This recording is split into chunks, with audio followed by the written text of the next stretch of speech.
Dalam nama Bapa dan Putra dan Roh Kudus. Amin. Bapak, Ibu, saudara-saudari umat beriman yang dikasihi Tuhan, salam sejahtera untuk kita semua.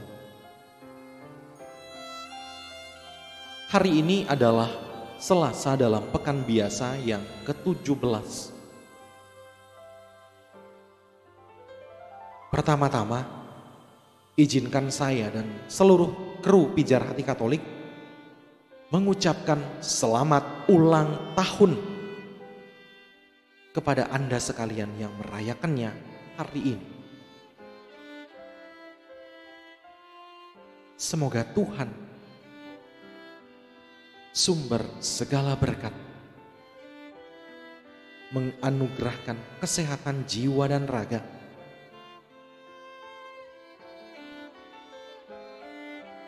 kecukupan rejeki, dan kebahagiaan di setiap perjalanan hidup Anda.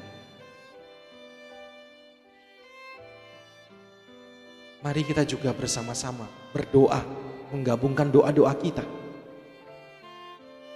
agar pandemi COVID-19 ini segera berlalu dari Indonesia, dari dunia ini. Umat beriman,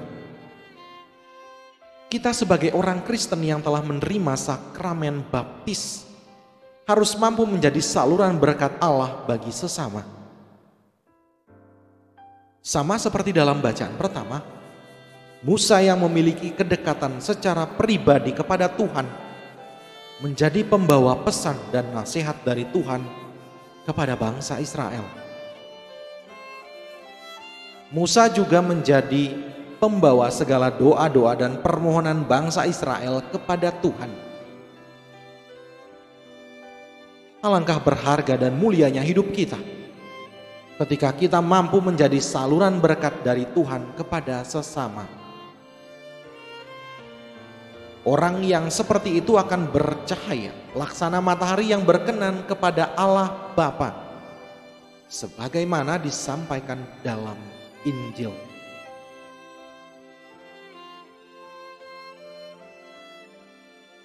Apakah kita sanggup menjadi saluran berkat Allah bagi sesama?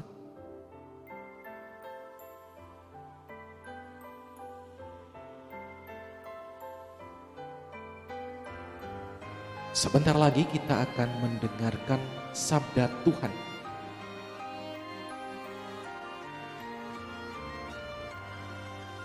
Mari kita hening sejenak.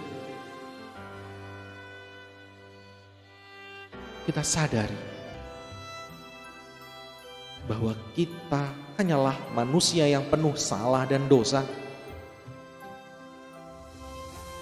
yang sungguh tidak layak di hadapan Tuhan.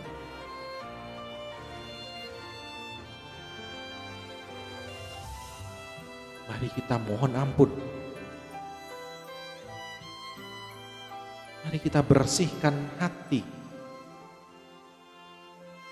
serta memantaskan diri untuk mendengar sapaannya yang kudus.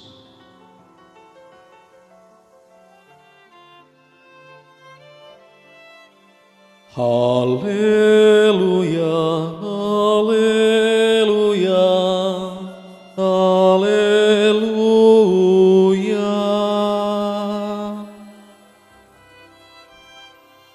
Benih melambangkan sabda Allah, penaburnya ialah Kristus. Semua orang yang menemukan Kristus akan hidup selama-lamanya. Haleluya, haleluya, haleluya.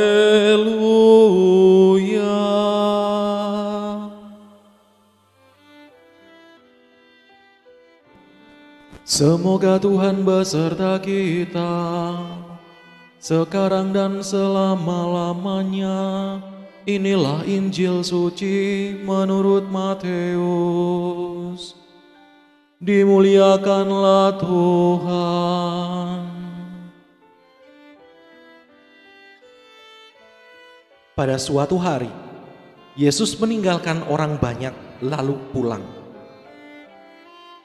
Para murid kemudian datang dan berkata kepadanya, "Jelaskanlah kepada kami arti perumpamaan tentang lalang di ladang itu."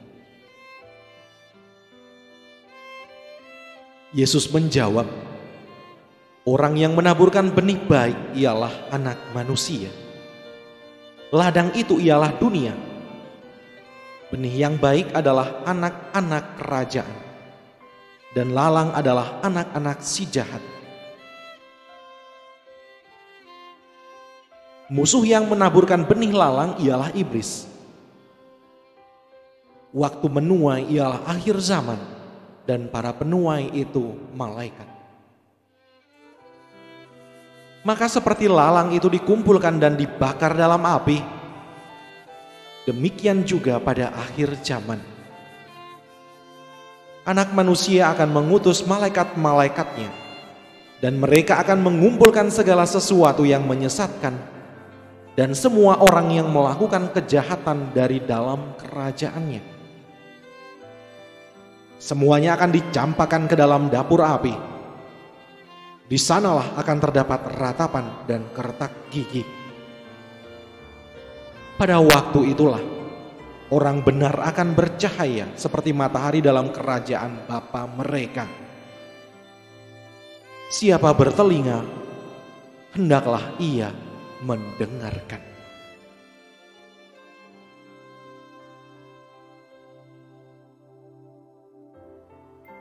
Demikianlah sabda Tuhan. Terpujilah Kristus.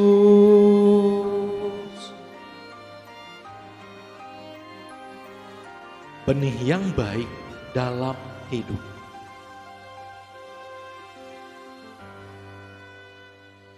Bapak, Ibu, saudara-saudari umat beriman yang dikasihi Tuhan, benih tanaman yang baik, super dan unggul selalu dicari orang untuk dibudidayakan. Tidak ada orang yang mencari benih yang buruk, karena akan berpengaruh pada proses perawatan dan hasilnya.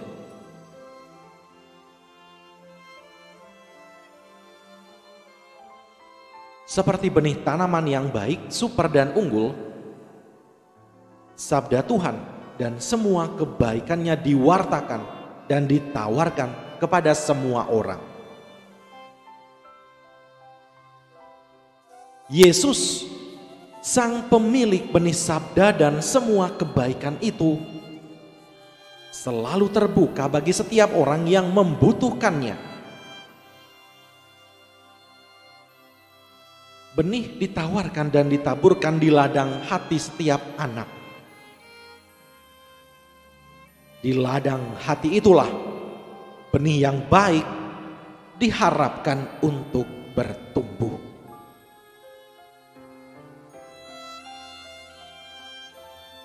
Namun iblis yang cerdik menaburkan juga segala hal yang jahat di ladang itu.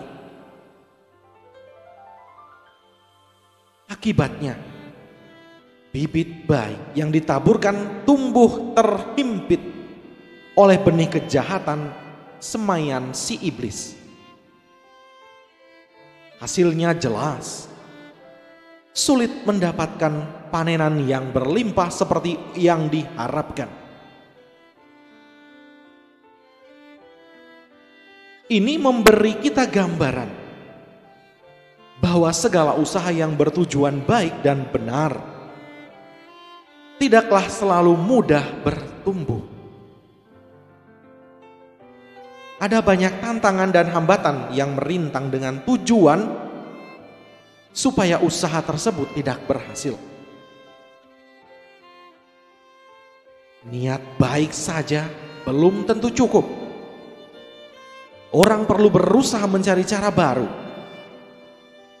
supaya segala usaha yang dilakukannya mendapatkan hasil yang menggembirakan. Ingatlah bahwa kuasa jahat tidak pernah tinggal diam. Namun demikian, orang harus lebih kuat daripada semua musuh dan kuasa jahat.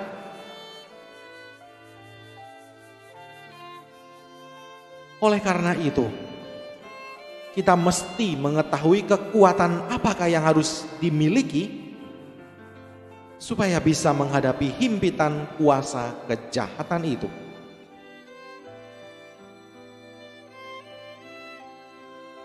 Jika kita sungguh sadar bahwa Yesus adalah sumber segala kebaikan,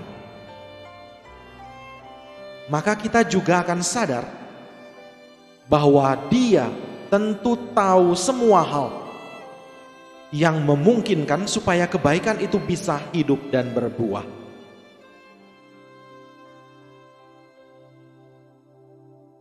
Kita hanya perlu untuk selalu datang kepadanya, berkonsultasi dengannya, mendengarkan dan berlaku sesuai dengan firman-Nya. Inilah daya-daya ilahi yang memungkinkan kita untuk mengembangkan segala benih yang baik, seperti sikap keadilan, kejujuran, kebersihan, kerukunan, dan kedamaian di antara saudara-saudari kita. Siapkah kita hidup dalam misi kebaikan ini?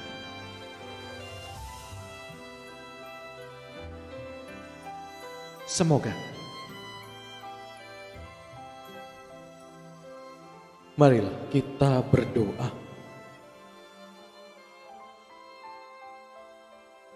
Roh Kudus Allah, kami berterima kasih penuh syukur kepadamu karena kehadiran-Mu dalam kehidupan kami. Tolonglah kami agar diubah menjadi semakin serupa dengan Yesus Kristus.